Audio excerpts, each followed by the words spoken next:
Hi, I'm your host, Anand J. Sukadia, and this is the Limitless One podcast. Join me on this journey as I interview the most inspirational souls who are tapping into their limitless blueprint on a mental, physical, and spiritual level to thrive in uncertain times.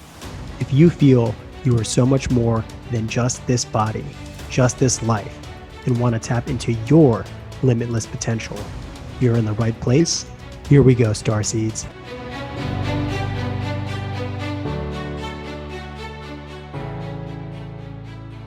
The world that we live in is more complicated than it's ever been before.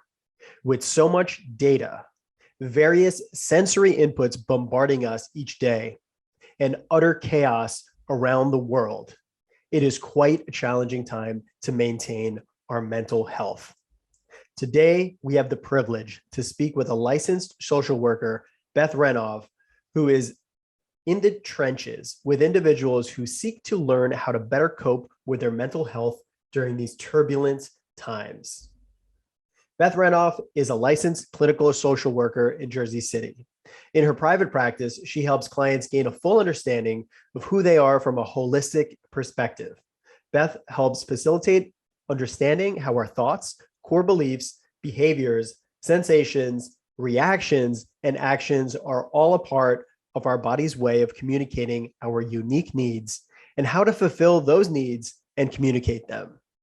Beth also helps people deal with the ups and downs of daily life. She helps clients manage anxiety and depression that stems from trauma, illness, and other biological or circumstantial reasons by utilizing humor, compassion, empathy, along with evidence-based practices that help clients cope and understand their humanity and live their most authentic life. So welcome, Beth Renov. Beth, how you doing?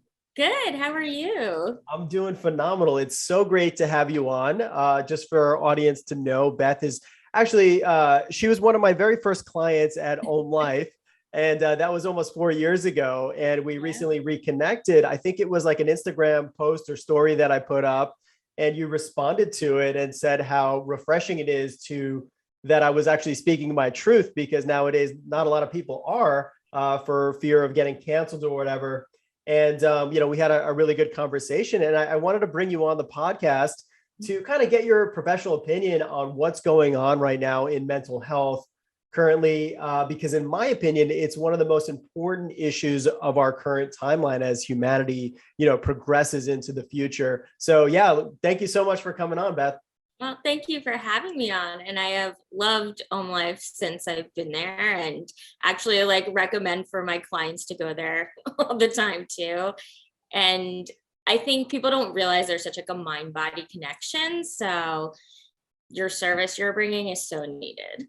Thank you so much. So Beth, let's get into your background. Tell us the story of how you got to where you are as a licensed social worker, and what inspired you to get into that field.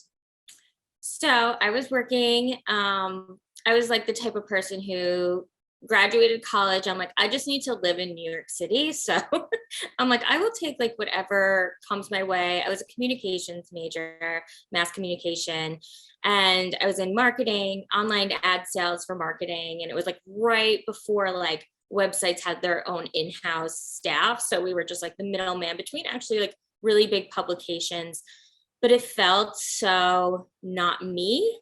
And I don't think that ever, or even now, they really focus on like honing in on like what feels authentic to you. What do you think would be something good that would like sit well with you, align with your morals? And I guess as you get older, like you develop those. But like from the get-go, I'm like, this is not for me. I just feel like I'm putting money in rich people's pockets, and I'm not doing something to like help the collective, right? So that felt, I think that was my first feeling of like, this doesn't feel right, right? So I was like listening to my intuition, and like kind of just had to think, because like I had to work, I had to like kind of make a plan for the future. And I was like, okay, well, everyone comes to tell me their problems.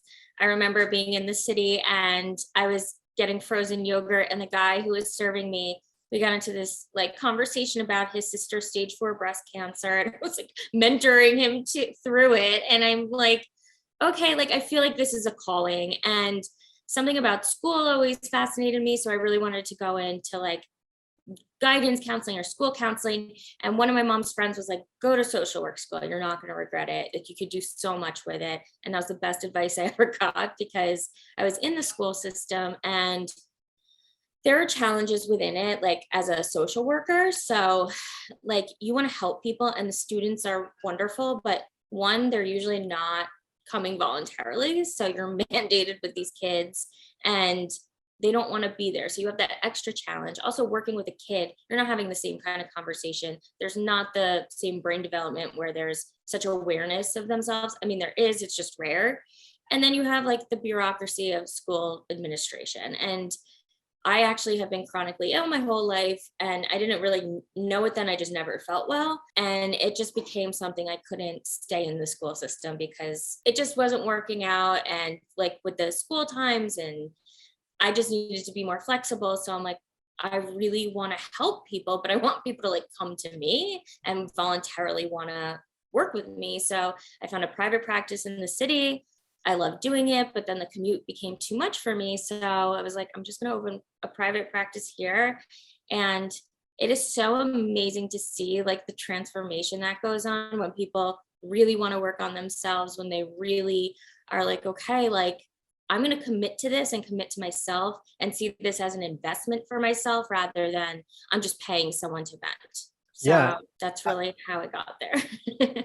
Awesome. There's so many things to unpack there. First of all, the authenticity it takes and awareness of oneself. You know, in my story, it took me a very long time, almost 33, 34 years of my life before I decided to start doing a profession that was part of my purpose and my passion. So I applaud you for learning about that and understanding it, checking in with yourself, because yeah, it's not easy, right? It's you know, sometimes the money is good in one area, or the convenience, or the you know, the fear of stepping outside of what we know, because you know, sometimes we have this comfortable misery that we try to, like, you know, isolate ourselves in, where listen, if I go outside of that, I don't know what's going to happen. So that's fearful. But if I stay in what this misery is, at least I know it's like the devil that I do know. Right. Right. And then secondly, it's also the fact that even on your journey of finding what you wanted to do, you realized there was some friction there working in the school system. And then you wanted to deepen your relationship to yourself and find more purpose. Yeah, it doesn't feel good when people are forced to come to you and you're not getting the same level of involvement when you're giving your heart. So I do see a lot of struggle with people that I talk to in the school system, whether it's teachers, whether it's social workers, that it's not it's a difficult position to be in, right? Just because of the bureaucracy and everything like that. So yeah, that's incredible, and I'm so glad that you found your niche, and now you're in Jersey City, you know, living your best life, helping people. So yeah, as we move on, what does living a limitless life mean to you? So I think for me, that would mean being able to be who you are, live how you want without the interference of others' judgment and like the shunning that goes on, and really like understanding who am I? Why do I function and operate the way I do? And how can I, with that understanding, become the best version of myself and live in a way that's authentic to me, that I am making decisions for me based on what I want, not what society wants or my family wants or my friends are pressuring me, you know? So it's, and I think that kind of ties into like when I went into marketing and advertising, like everybody was like, you have to do a 9 to 5 job. You have to be in the corporate world. You have to live your life this certain way.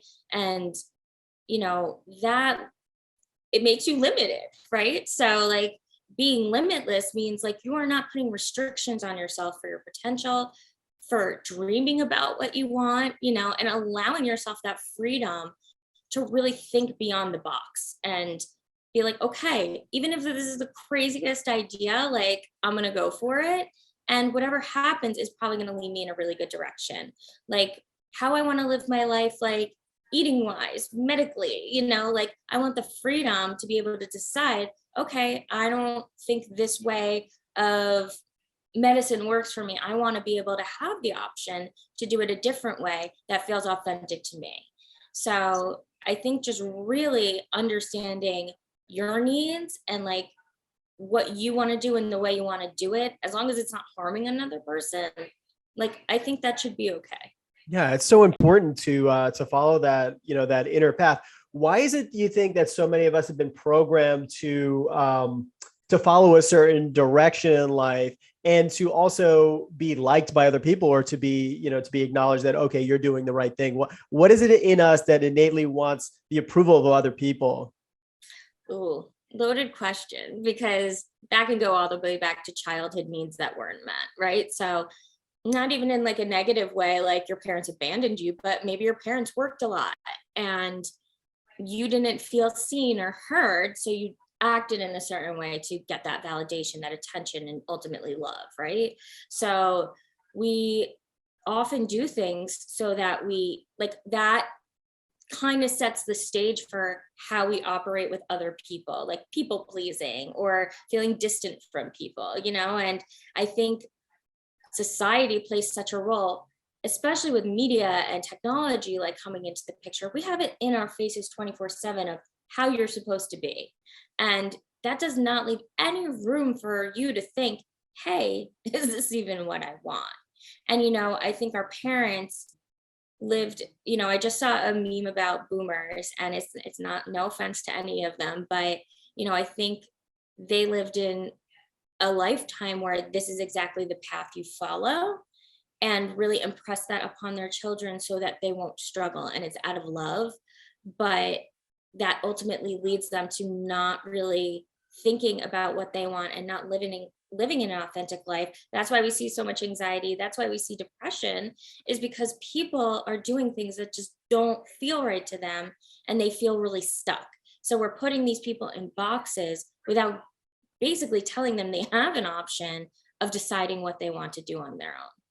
Yeah, definitely. And back in the time when our parents were growing up, there wasn't a lot of options for them in terms of following their dreams, right? We didn't Right. have the internet, we didn't have access to all this information and trades and skills that you can learn. And nowadays, people can make money in so many different ways, whether Mhm. it's cryptocurrency, whether it's trading on a computer, whether it's social media influencing, online marketing, working from home. There are like infinite amount of options. So it's not just, where my parents came from. Okay, doctor, engineer, Right. or what else is there? Yeah, doctor or engineer, pretty much. Right. Otherwise, you're not considered, smart or whatever. But Right. no, it's so important that we understand that each person is individual, and that we have to start uh, supporting people in their skill sets. In schooling, they only teach from a certain perspective, a certain lens. Okay, it's regurgitation, memorize what you're taught, and then, give it back to us. And if you're able to memorize and repeat what we tell you, then you get a good grade. But there's so many different ways of learning. And, we could go down the whole rabbit hole of that. But, there's so many nuances that we talk about here, but especially right now, we're living in such crazy times, from a psychological perspective, and what's going on, whether you believe in conspiracies, or whether you just want to see what the reality is. Obviously, there's some sort of psychological agendas going on, whether it's the division in politics, whether it's on the COVID, on the vaccines, and all these different things that we're not even supposed to be talking about on a podcast. But tell us about the psychological ramifications of what's going on right now in society, especially in America. So yeah, I can't really speak to anything but America because I live here. Yeah. And but you can see it's just division. And I don't know when it really started, but in the past 10, 15 years, you could just see like tension cutting a knife through the country. And politics, I really believe that it has taken the place of religion for people and following their morals, learning to be a good person, whatever that means. And like you are abiding by those values that a party sets for you rather than deciding, okay, what is important to me? And it's, I think it's kind of like what we were talking about before, is like feeling like you belong and feeling like you're accepted. And we care so much what other people think. So anybody who's aligned with us, so I'm a Democrat, like, but if I don't agree with everything a Democrat says, like, especially the extreme left, you are shunned, you are ostracized. This cancel culture we have going on, you literally can't have an opinion anymore. You're not allowed to question. You're not allowed to ask like anything and assess if that's right for you. You know, it's just like if one person says it, it's like the whole party has to go along with it. Like everyone in Congress and everybody who is a citizen. And I think there is a main point that's forgotten is they work for us, not the other way around. But we have put these politicians on a pedestal, like they're all encompassing and they're these celebrities. And that is not what their role was meant to be. They're not supposed to dictate to us how we are supposed to be. We're supposed to, as a collective, talk about things, the issues, like, and have those addressed, not have people telling us how to live. Like the point of America was freedom.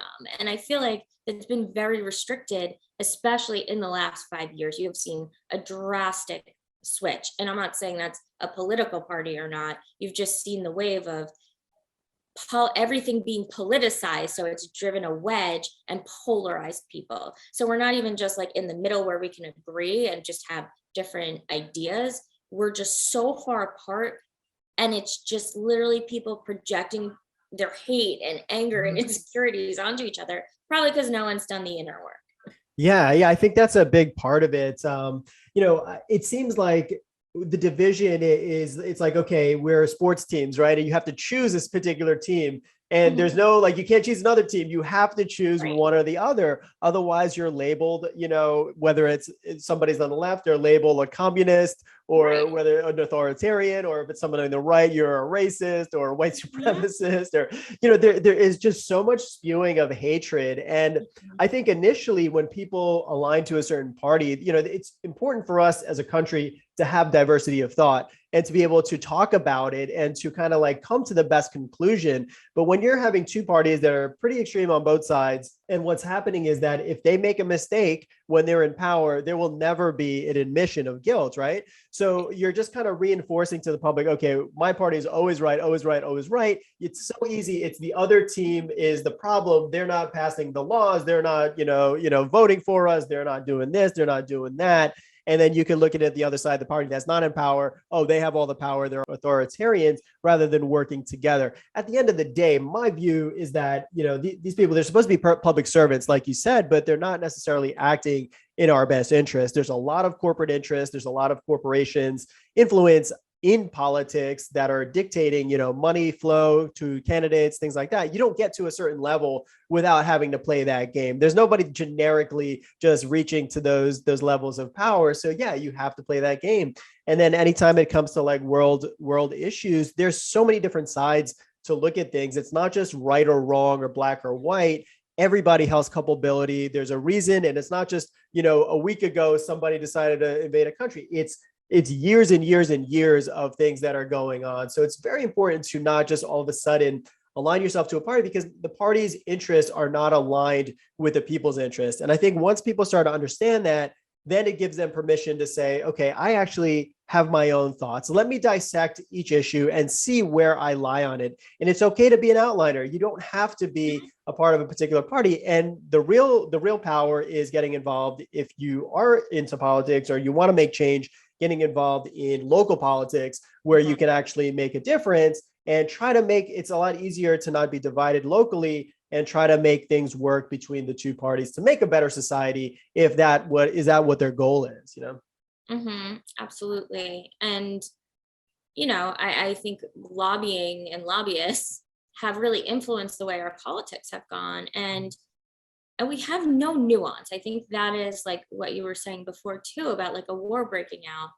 There's no nuance. It's just like, well, this is right or wrong, be on the right side of history. It's like, well, do you even know that history? Do you know everything that went into that? No. Why are we all of a sudden experts because we go on social media and someone makes a meme about it? Like, no. Like, if you are interested, go and explore, but explore both sides. There's always three sides to a story, and it's not even just two, because there's somewhere in the middle that's the truth. And people don't want to do that. I feel like we've gotten lazy, and it's just like, well, this is immediately in my face. Oh my God, I get an emotional reaction. It must be truth because I'm feeling Mhm. rather than being like, okay, what is that emotional reaction from? Is it that you feel badly this could be happening? Why don't you figure out what exactly, like, get as much information before you form this like really solid opinion that could be really harmful towards someone else without knowing everything. Absolutely. And you're attaching your entire identity as Yeah. to saying, okay, this is a madman and my side is right, when not even knowing that there's so much going on behind the scenes where, whether it's, this whole health thing the last 2 years, whether it's the vaccines, like when we're so dead set, this is I'm right and my party's right, they can never be wrong. And then when you're actually shown evidence, hey, this is what the situation is, these are the facts don't matter these days. It's all about emotions and opinions. And if somebody can elicit certain emotions in you, they literally own your brain and your psyche, rather than you actually having the thoughts yourself. And I've actually had experiences in my own business where I've had former employees literally attack me for they think that they're more moral than me based on an ideology that they have versus me trying to be critically thinking. And yeah, I speak out when I don't see things as, up and up, and being in authenticity, being in truth, and being in light. So it's very interesting where you have amazing relationships with people, and then all of a sudden they can get fractured based on politics. And I try to never let, I have friends on all sides of the spectrum, and I try to never let my politics, or I don't even have politics. I'm trying to stay apolitical, but what I do seek is truth, and try to uncover right and wrong for myself. Obviously, right is right to each individual, right? But yeah, it's just so sad that it's been so divisive, and so many relationships have been affected by this, brother, sister, so many different ways. Yeah. And and it's easy to get swept up in. Like I 1000% was swept up in it, and having that moral high ground, and you feel like you have this moral hierarchy if like you're in a party. And it's very easy to be like, well, okay, the left stands for liberty and freedom and equality and equity, and those are all really wonderful ideas. How is that in practice though? And only until something really like affects you and starts to make you think, like me being sick and really distrusting the medical community Mhm. made me take a step back. What happened in May with Israel and Palestine, and like all the crazy misinformation going on, and seeing people who I thought were my friends completely taking a side without actually like stopping and being like, first of all, is this true? Why do we have wholehearted trust in the media? That's Yeah. ridiculous, Yeah. At and this point, if we're listening to it, like we have to ask ourselves, what is it within us that just blindly trusts professional right. liars, essentially? Look at where they're taking money from. I mean, it's Exactly. absolutely insane. Yeah, so I think that was actually a blessing in disguise, because it pulled me back and saw like where I was going.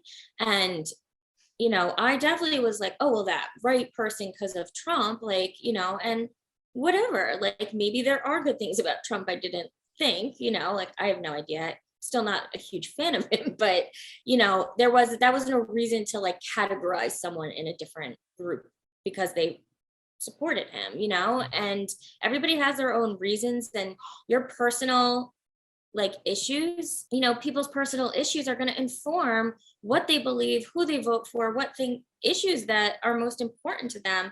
And that's going to look different in every person. And we are just completely erasing that and blanketing that everybody is this way or everybody is that way. Yeah. So can we just dive deeper a little bit, if you don't mind sharing about your awakening, and your distrust in the medical community? Can you just share? Would you mind sharing your personal experience with that? Oh, I am more than happy Okay. to, because I really never want someone to go through what I've been through.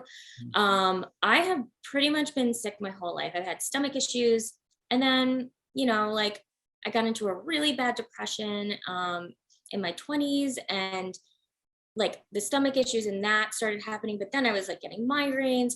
I started having extreme fatigue, and like it was affecting work, it was affecting my friendships. And I knew something was off. And all my doctors would say was, oh, like, you need to lose weight. Like you need to eat better, like, but not give me a way to eat. They would give me the food pyramid, which is completely off. And food is so bio individual. It's a ridiculous thing to give to everybody, and finally I went to an integrative doctor who was like, okay, like you have a gluten intolerance. This is like 15 years before like the gluten craze. I went to my regular doctor. He's like, that's BS. Like that doesn't exist. Like you just like are having migraines for like other reasons. It's allergies, you know. Mhm. Then with the integrative doctor, I kept getting worse and worse, being like thrown on supplements that were costing me probably like almost $5,000 a month on top of like going to the doctor every few months, you know? So none of these people take insurance, but I was like, I'm desperate to get better. And then finally, like I was just declining. My memory went, like I couldn't find words. I couldn't get out of bed. All of a sudden, my feet hurt so bad I couldn't walk.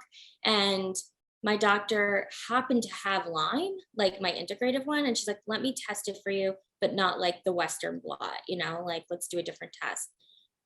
All these co-infections. I don't think doctors even know what co-infections are, which is scary. But these are all infections that are from vectors. So mostly ticks, mosquitoes, spiders, fleas. They all carry diseases that are like co-infections of Lyme. So usually Lyme would come with a co-infection. So I have like 10 of them, but Lyme would never come up. So they wouldn't categorize it, but their tests are so faulty, you know. And then I'm being put on treatment after treatment, wasn't working. Decided to go to an infectious disease doctor and go the traditional route. Okay. On antibiotics for 3 years, I think, and was worse than I was to begin with. And my doctor basically was like, well, your blood, your urine's clean, your blood's clean. Like, I don't know what to tell you. You're going to have to find someone else. And I'm like, okay. And you get desperate, you know, and like how many times, like I knew I had this. I went to probably 15 doctors in all to like figure out how to help me. And then they're telling me that chronic Lyme doesn't exist. Any doctor who actually wants to help someone will get their license taken away if they treat someone for chronic Lyme. And it's ridiculous. And finally, I saw Amy Schumer actually posted when she had Lyme disease and was asking for doctors. And the comments, I was kind of routed to Dr. Jess. I think you've followed her. Yeah. Yeah. So I was getting all this information on, oh my God, okay, like there's steps in like healing, you know, like we all have parasites, we all that hold these diseases, you know, there's a certain order that you have to go in when you heal from stuff like Lyme. And really like letting people know that if your doctor's not making you feel heard, if they are not understanding, if they are not looking at different ways to heal you, they are not serving you well, you know. And there is such gaslighting in the medical community. It is that trauma affected me and probably made me worse because I literally just thought I was crazy. I was like, okay, I must be this crazy person. I guess it's all in my head. And with Lyme, you have a day or two, you feel good. So you're like, okay, maybe it is in my head. But when I finally found a practitioner who isn't a doctor, she's an NTP, a nutritional therapy practitioner, you know, she helped me. This Reiki, I started doing Reiki, and they're called Doll Holistic, and she does Reiki energy work, like different kinds of magnets. She is an herbalist, and she's had Lyme too. So she was helping me in finding different ways. I think she was the first person I actually started with, and that opened up a world for me of energy medicine. And I can tell you, that's probably the number one thing that's helped me heal, you Wow. know. And then I do Reiki. I learned about MBSR, which I'm obsessed with and think it's amazing. I've done emotion code, and MBSR is mind, body, spirit release, because there's another thing called MBSR too. But then I was working with this nutritional therapy practitioner, and she helped me to understand that the food we put in our body is going to make a difference. There's orders of how we have to heal. So I have to first open your like the foundations, which is opening drainage pathways. We don't talk about this, and how your food is going to, and lack of exercise and lack of sleep is going to make it so that doesn't happen. So you can never heal no matter how many antibiotics you have, you know. And took me through this specific protocol. I'm still in it, but I could tell you in 6 months, I've made more progress than in 5 years with traditional medicine. Incredible. Wow. So yeah, we are onions, and allopathic Mhm. medicine only looks at one layer of the onion, and it's it's crazy to think, okay, if if you have a lot of financial trouble and you have debt from all these different places, and you go to a tax account and they say, okay, what's your profit and loss?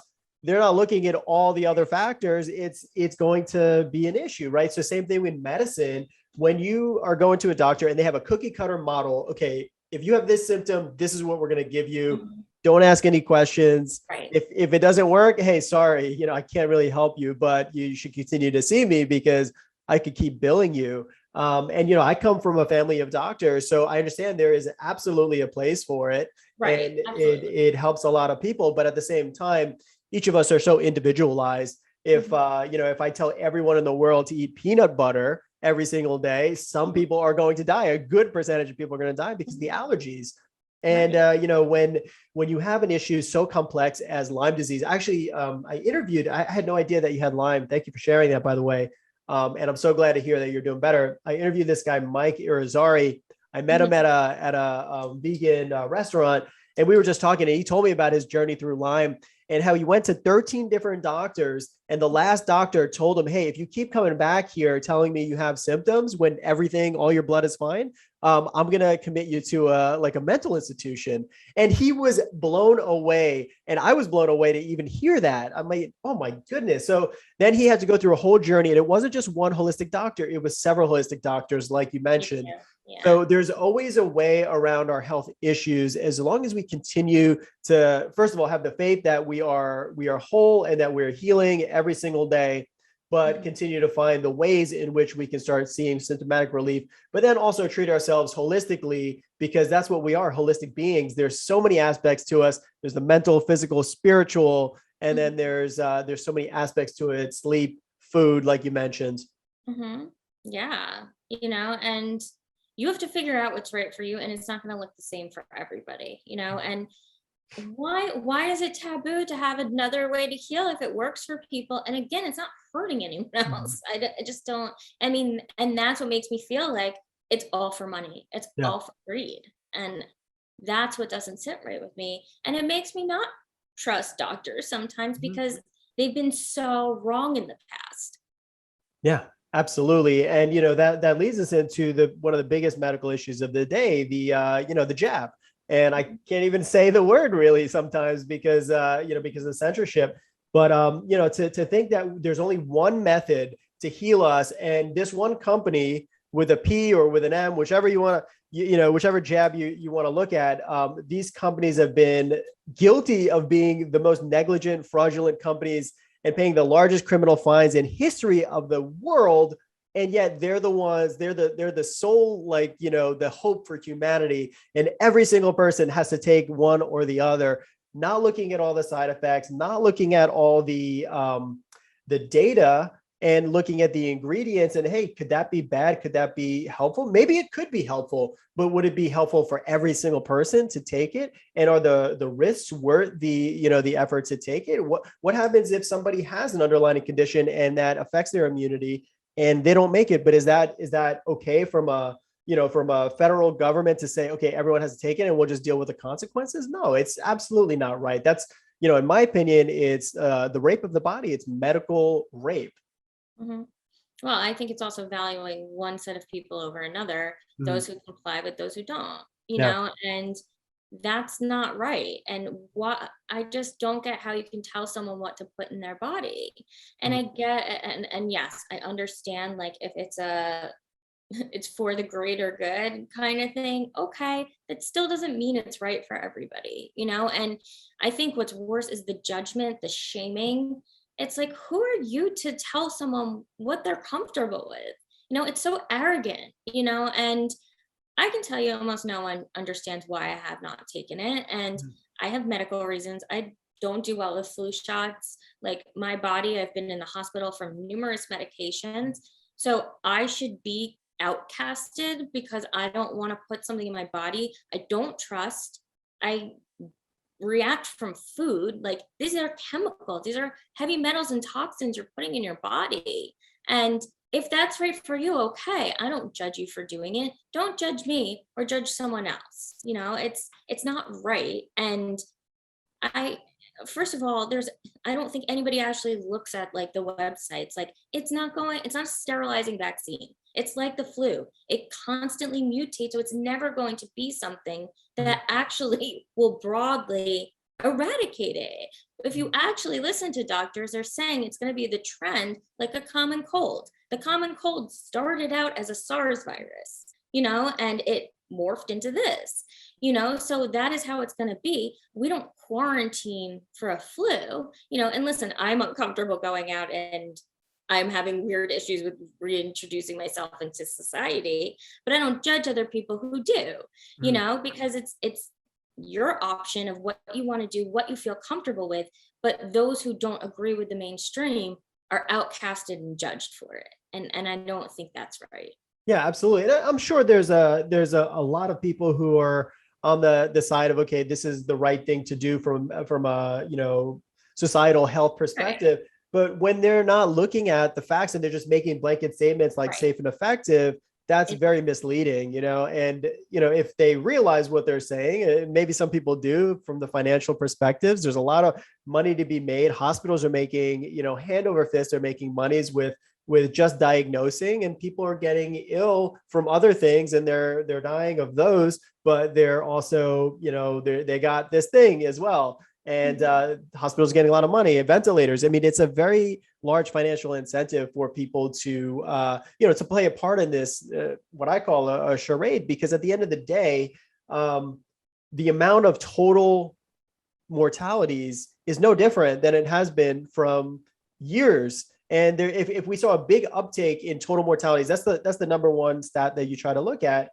then it would make sense. But for this entire reaction to happen, and all the negative side effects, like depression, suicide is up, obviously division, this whole racial thing that happened.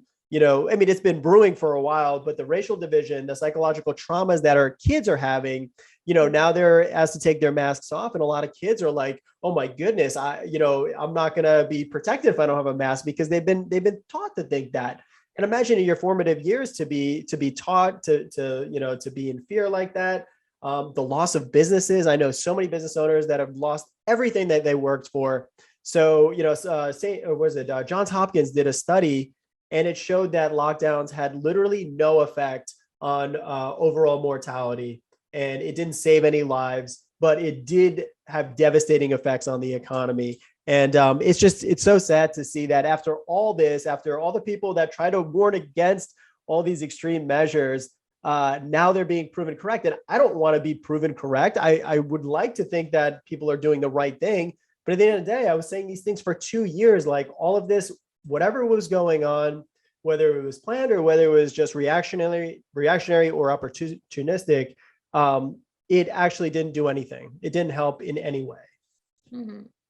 Yeah, I mean, the numbers are down, so something's helped. I just don't know what, right? So, I feel really conflicted on this, because I think we just don't understand it, and I feel for me, it's like, I don't know who to trust. And that is where the confusion lies, is like, okay, like, and I think this is where party stuff comes in, is because people who are speaking out, like, I do not agree with, like, on so many other things. So it's like, do I trust them with this? Because I see all these people be like, follow the money. And if you do, you actually do see these people are profiting. And are they pushing this? I mean, the campaign to push is aggressive, and it's everywhere you look. It's on buses, it's on television, it's like celebrities and social media influencers that they're all promoting it. Obviously, they're getting paid for it. I mean, you have it everywhere being like, this is what you need to do, and like really telling you you're a bad person, again, this, kind of like society telling you how to be. And I will never do something because someone tells me to. That's just who I am. So I will always fight against that so I can make my own decision. But I don't feel I have good information to make a decision that's right for me. And that is actually what stopped me. They don't know what it looks like in Lyme. They don't even know anything about Lyme. I don't need to be worse than I am. And also, like, I don't judge someone else who's like, what if they live a really clean lifestyle and they don't want to put that in their bodies? We're also seeing that people who take care of themselves with food, with exercise, with like boosting their immunity in natural ways are actually like not getting it as bad, and natural immunity is actually better than anything you're going to put in your body. So it's like this really confusing message of like, not that everybody should get it through spread, but like you probably would be better, and I don't want people to be sick. And I guess this is where I get confused with myself, but I don't know. I don't know the right answer. I think if there was more honesty and transparency, because there are so many people talking about adverse effects that they will not publish. They Mhm. will not make the public know. So it's just like, oh well, that's just crazy. Like you're just hearing like fake news. No, people have real consequences. Why is that okay? But people, not taking it. Well, Yeah, like, you know what I'm saying? Like yeah, for it's sure. It's like navigating all this data, and there's a lot of misinformation on both sides, but at the end of the day, like I think recently there was a judge that forced, because Pfizer didn't want to release their data for 75 years. And what does that tell you when someone doesn't want to be transparent? I mean, just from that perspective alone, it should raise a lot of alarms. But they actually had to release, I think it was 50,000 pages, and it found that there was like 1,291 severe side effects. And yeah. these weren't just like one-off things. This was from a VAERS report of like 42,000 cases that were reported to the VAERS system, which is the adverse reaction place where people are submitting their issues. And they say only 1 to 2% of actual cases get reported. So what does that tell you in the grand scheme of things? I mean, it's so difficult to navigate these days. And for me, I just had to like step into what I know, and that's holistic health, and making sure that mentally maintaining my proper meditation and thinking right, and not getting consumed by all the news and the division and all that. Physically, I'm eating the right things, detoxifying, eating as the seasons change, living in a happy state, living in gratitude, and spiritually that I feel connected to source through my meditations and all that kind of stuff. It's not easy for everyone out there who don't have the tool sets that I do. So Beth, can you tell us a little bit how you help individuals kind of navigate in these crazy times? So yes. I think it's understanding, and like I go from a holistic perspective too. I do not think we have separate parts. I think we are whole, they're interconnected. Like your body's off, your brain's off, like your emotional state. And actually, like the stuff I'm working on in energy work, it talks about how when you raise your vibration, so like all the meditation you're doing, all that like detoxifying, and as you raise your vibration, it actually makes you not as susceptible to disease. And what leads to disease is disease, right? And that's the emotional piece of it. So I really do look at a whole perspective. Like, do you have physical symptoms going on? Let's rule out anything medical first, because that is going to directly affect your emotional state, like anxiety, depression. And then on a day to day, if someone's just like, okay, like I'm going through a circumstantial thing that's really hard for me, we're going to look at, okay, well, what are you telling yourself, right? Because at the base of everything, you react to the thoughts in your head. You don't actually react to an event.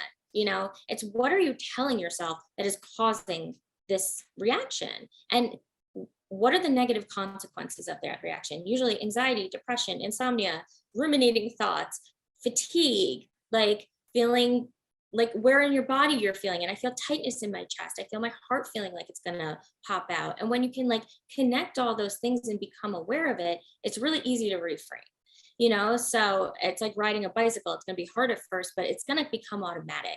And we are so wired to have the negative, right? So we seek out negative as a survival tool. It's like when we were sitting in savannas and picking berries, we needed to be aware that a lion was going to come and eat us. But that adaptation turned into more of like the threat was of the self, right? Of the ego.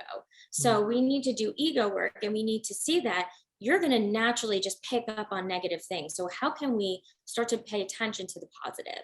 How can we start to use gratitude to really calm down our nervous system? How can we use deep breathing, meditation, mindfulness, and then become aware of our thoughts so that we can reframe them. And most often, what I see is people talk to themselves worse than anybody else would. And it's like, why do we allow ourselves to bully ourselves? So I really help people to kind of externalize that voice and be like, okay, if this person was talking to you, what would you say back? And I help them to realize what is actually going on in their head, how that's connected to their body, and how they can use their body to understand what is going on, right? So when I'm feeling anxious, what is the purpose of this emotion? So it's identifying emotions, understanding the purpose it's serving you. Often anxiety is like, you need change, and if you're not going to pay attention to it, I'm going to come up so you're forced to have change. Mhm. So it's really just getting into your body, understanding it, understanding your emotions, understanding your thoughts and how they impact you, and learning to reframe them and pay attention to the way our body speaks to ourselves so we can give it what it needs. That's so beautiful. I really admire the fact that you look at it from such a holistic place, because a lot of social workers or psychologists, they only look at a certain level, the emotional part, and you look into a lot of the history, but there's so many levels, the energetic, the spiritual aspect of it. And you want to empower people to live their best lives. And like you said, it's not the event, it's your story about what the event was. And you could either look at it as the worst day of your life or the best thing that actually helped you, transform your life to a better direction. So it's so beautiful to hear that. I could talk to you all day about this, but we are limited on time. So Beth, why do you think you came here to Earth, to planet Earth, and what did you want to experience? I think I came to help people and help people understand themselves, and almost like a domino effect. Like if I can do that work on myself, so I can help others, they'll help others, and eventually it's going to become the collective. And I don't know, I just always knew, like, I have a really good way, like I can literally talk to anybody. I don't know why people just feel comfortable with me, but they do. And I'm so happy. Like I'm happiest when I'm giving. I'm happiest when I'm helping people and watching people transform. Like I said in the beginning, that is like the most beautiful thing to me. And if I can help and take a part in that, like it is obviously the person who's doing it, they should have the credit for the work that they do. But I love being a part of that process. Yeah, your heart really shines when you're communicating, and I noticed it from day one. We've always had such beautiful conversations since 4 years ago, since you started coming in. Beth, thank you so much for coming on. How can we learn more about you?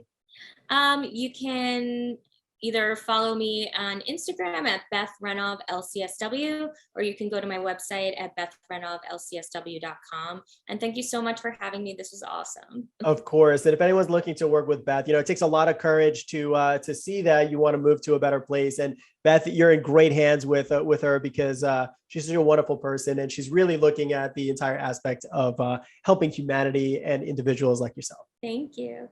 Take care. Bye.